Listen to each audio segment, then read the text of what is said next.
Hey there, it's Ron, and I've got today's home insurance tip from Insurance for Texans. And the thing that I would like to propose to you today, for homeowners in Texas, there are three things that you want to have in your backyard. Number one, it's a swimming pool.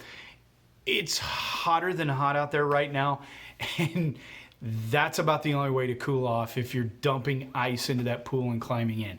The second thing you want is a barbecue pit of some kind. I happen to prefer the Kamado Joe, but stick burners of all kinds and pellet grills and everything else are out there.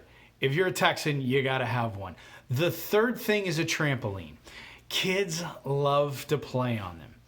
However, I was posed a question the other day. They said, Ron, if my trampoline goes flying during the thunderstorm, who's responsible for my neighbor's home if it gets hurt?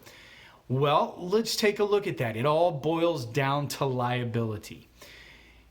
If your trampoline is properly secured down to the ground, such that your regular old wind will not blow it halfway down the street, it's kind of tough to prove liability. So that means for you, Mr. Homeowner, Miss Homeowner, you can't rely on a single little bungee cord that's going down to a little tiny stake to keep that thing secured.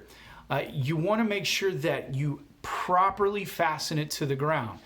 That way, when the wind picks up, it's not going to go flying like a giant Frisbee.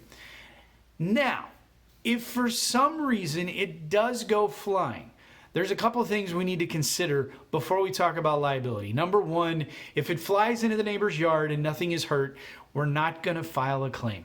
Number two is if it creates some damage in, say, a fence, and it's below anybody's deductible amount, again, we don't want to file a claim. We don't want to create situations where your insurance company can raise your rates.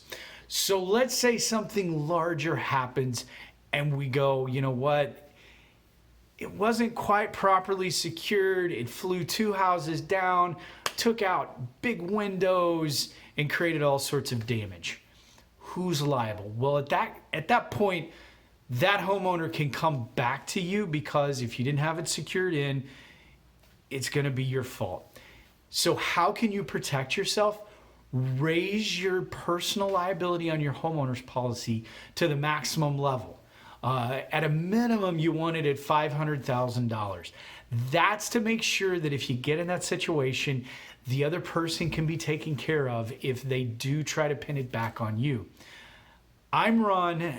That's today's home insurance tip. Hope you're having a great summer.